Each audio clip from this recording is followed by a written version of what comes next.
All right, joining me now is William Browder. He is an American-born British financier and political activist. He is the CEO and co-founder of Hermitage Capital Management, the investor advisor to the Hermitage Fund, which at one time was the largest foreign portfolio in Russia. And Bill, you've been banned from Russia. Your company's raided for tax fraud. That was a long time ago. You were convicted in absentia, and your lawyer, Sergei Magnitsky, was jailed in Russia and died in prison. You have had a long, long fight since then for some kind of justice in his case. Yeah, my story is a long and ugly one where I invested in Russia. I discovered corruption in the companies I invested in.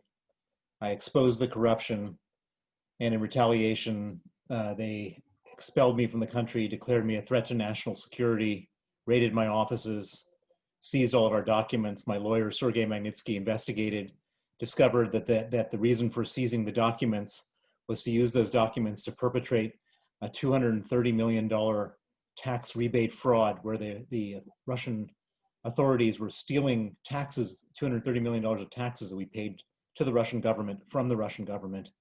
Sergei exposed the fraud. He was then arrested by the people he exposed, put in pretrial detention, tortured for 358 days, and murdered on November 16, 2009. That was 11 years ago. Since then, I've been on a full-time mission to get justice for Sergei Magnitsky, which has led to a piece of legislation named after him called the Magnitsky Act, which imposes visa sanctions and asset freezes on the people who killed Sergei Magnitsky and the people who perpetrate other gross human rights abuses around the world.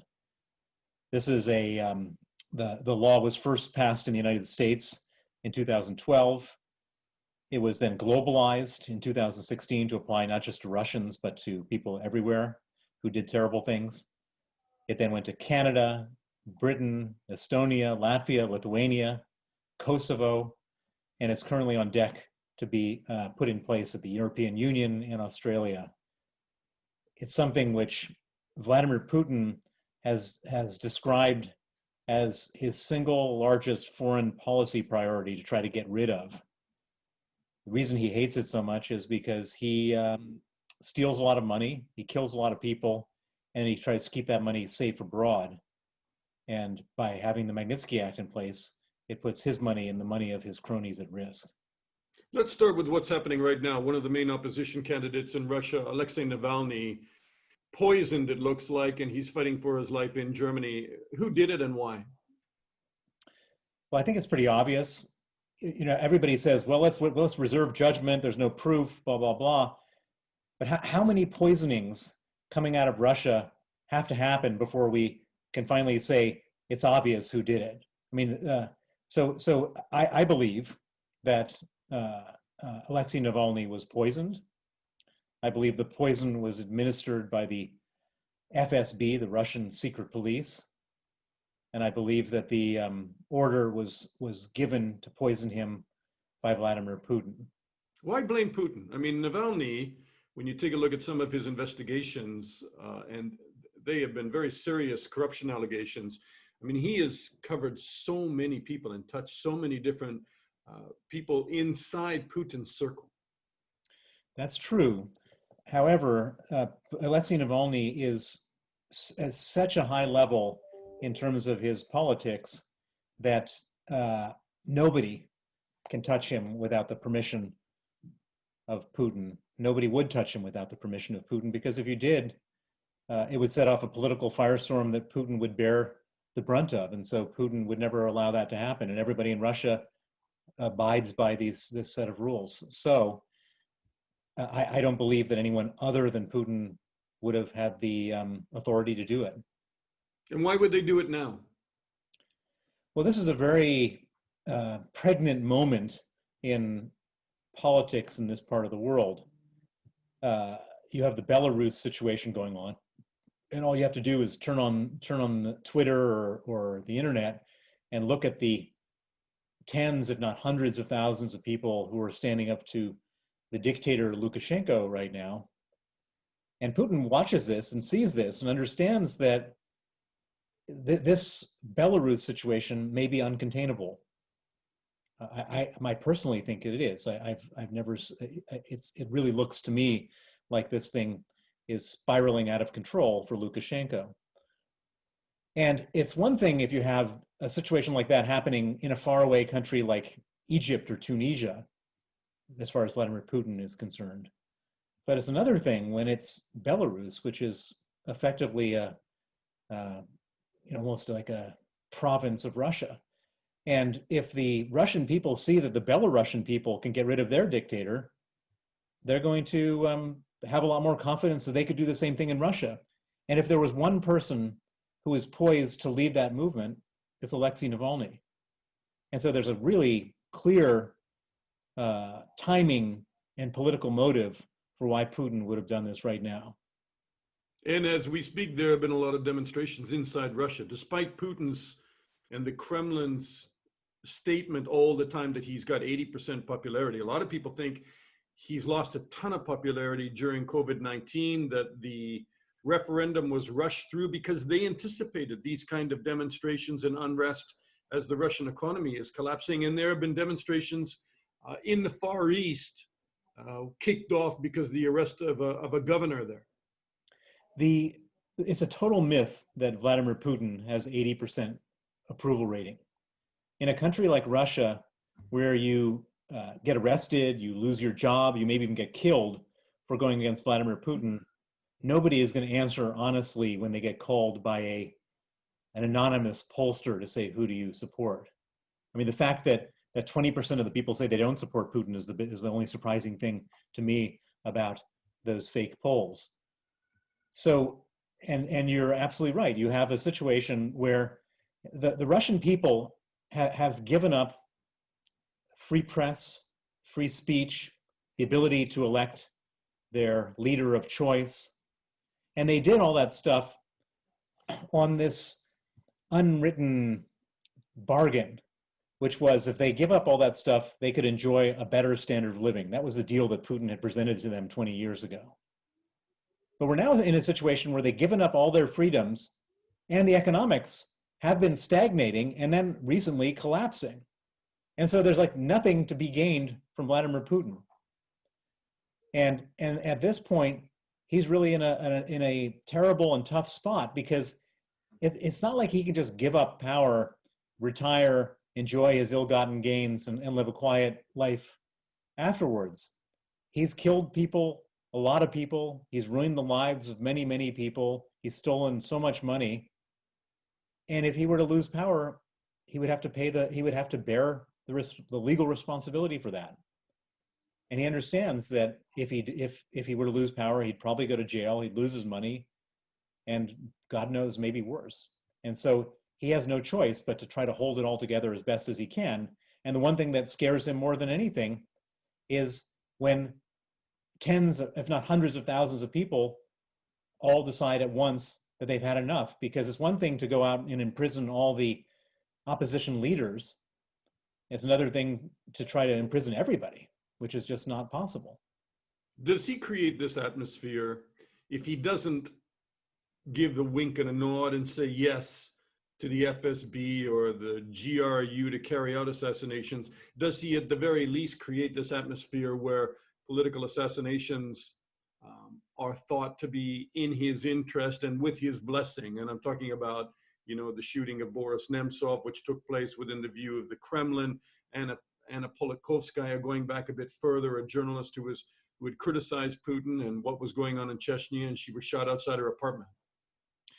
There's always this sort of undercurrent of like giving Putin the benefit of the doubt, to say he's created this environment and everyone's doing this terrible stuff.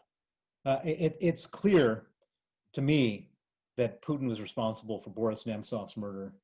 He's responsible for the poisoning of Alexei Navalny, and he was responsible for many other terrible crimes. Russia has a lot of chaos, but there's no chaos when it comes to the ordering of these crimes. And these can only be done, the big political crimes can only be done with Vladimir Putin's, not just blessing, but personal involvement. I would imagine that he was following every step of the process in the poisoning of Alexei Navalny and the subsequent crisis when he was hospitalized and trying to leave Russia. So what do you think of President Donald Trump then? Often just kind of sidestepping the Russia issue, even inviting him and suggesting to Angela Merkel of Germany and France to invite him back into the G7 again. Well, I have my own personal experience with Donald Trump as it relates to Putin. After the Magnitsky Act was passed, Putin has been trying to get me back to Russia to effectively kill me like he has Sergei Magnitsky. I've been sentenced twice to 18 years in Russian prison. And during the 2018 summit in Helsinki, Donald Trump had this private meeting with Vladimir Putin. And at the press conference afterwards, one of the journalists asked Putin, "Are you going to hand over the 12 GRU officers that Robert Mueller wants for interfering with the US election?" And Putin said, "It's not so simple as that. We might very well hand them over if Donald Trump hands over Bill Browder and the 11 American government officials who were part of his criminal enterprise." And then the journalist— And one of them, by the way, sorry to interrupt you, I want to hear all of it, but one of them was actually an ambassador, Mike McFaul, who Trump suggested maybe there would be some kind of swap. I mean, unheard of. Well, so they asked Trump, they said, "Well, what do you think about this?" He said, "I think it's a brilliant idea." And so they wanted to hand me over. They wanted to hand over, as you mentioned, Mike McFaul, the former US ambassador to Russia. They wanted to hand over Kyle Parker, who is the chief of staff of the US Helsinki Commission, who wrote the Magnitsky Act. They wanted to hand over Special Agent Todd Hyman from the Department of Homeland Security that was investigating Russian money laundering connected to the Magnitsky case in New York. It was absurd. And it took Donald Trump 4 days to walk it back, and it was only after the Senate was about to hold a vote in which they were going to vote 98-0 not to hand us over that Trump, about 20 minutes before that, issued a very meek statement saying, or I should say his press secretary issued a statement saying, "We've decided not to pursue this request at this time." Bill, can you tell me, I mean, long term, how do we engage or deal with Russia? Maybe engagement is not something that you favor, but I mean, the individual sanctions, the sanctions against Putin's inner circle have resulted in what? I mean, a very debatable result in terms of probably not containing Russia very well. Well, you've got to do it properly. You can't do it halfway. So first of all, the obvious conclusion that one needs to come to with a country like Russia is that they're a major nuclear power, and so you have to talk to them. So you can't cut off diplomatic relations. And not for Americans, but for Europeans, they're a major energy supplier, and so you can't just say, no, we can't do business with them because of the lights will go out in Europe.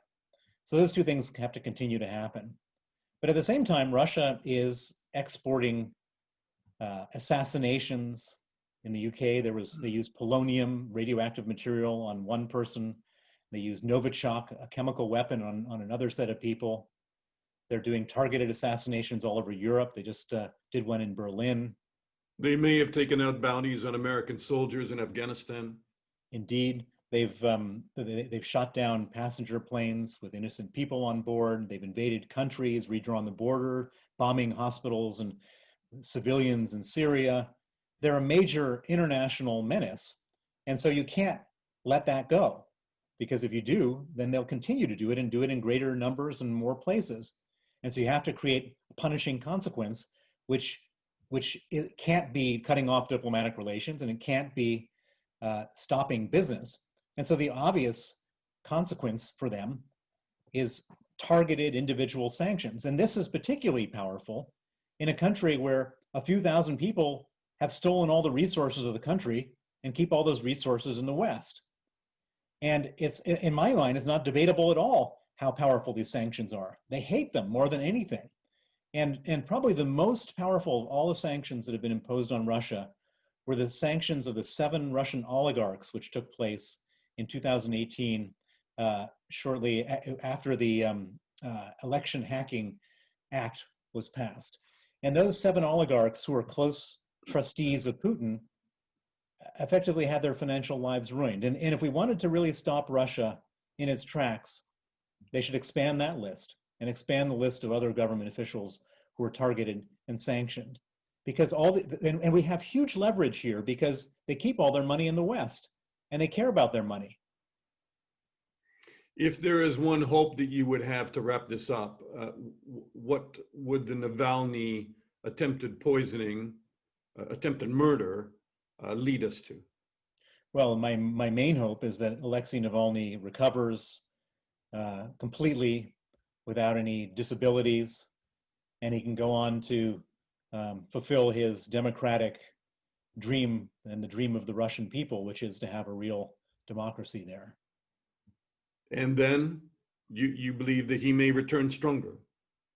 Well, I think if he can survive this attempt, this assassination attempt, I think it only empowers him to do greater things. And Putin, he's not a legitimate leader like Lukashenko, and I think it's time for the Russian people to let him know that.